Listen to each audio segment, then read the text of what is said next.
The country of India has a very unique law that encourages NGOs to receive funds from different parts of the globe. Compassion, being the largest #1 donor into the country, has been enjoying this blessing and opportunity for the last multiple years. In the very recent months, that registration was to be renewed and applications were made for renewal. But simultaneously, on May 2nd of 2016, Compassion International as a donor agency was put on what we call as a prior permission list. That means Compassion's funds will be restricted. That, of course, put us into a host of multiple issues over the last roughly 9 months and has brought us to this day.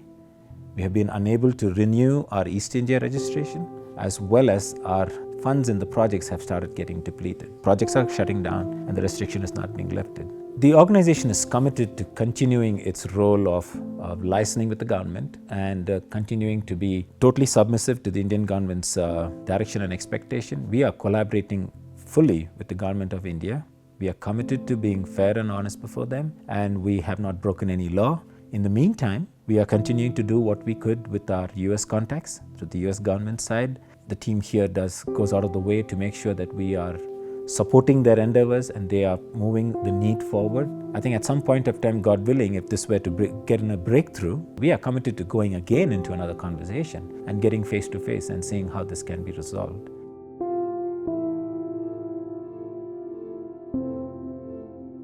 The restriction placed on Compassion by the government has to be actually lifted. That's a difficult point, and that's the point at which we are not getting any breakthrough. So if none of this works through, the end date would be March end 2017.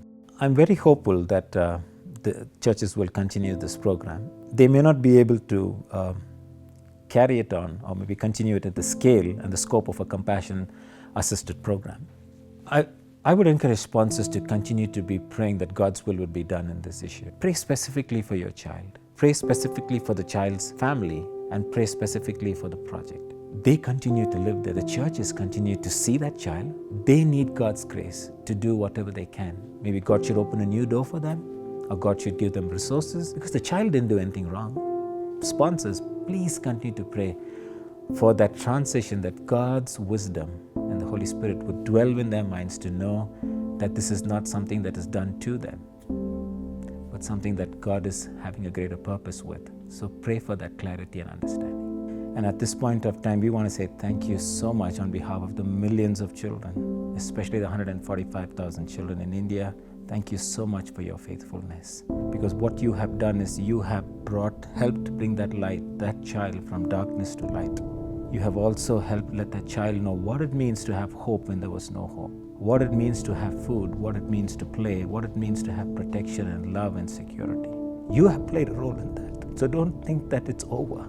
Do know the seeds that have been sown, and God is faithful. He will bring forth His purposes in His own due time. So continue to enjoy what God has done through your lives, not only for today's India, but for tomorrow's India also.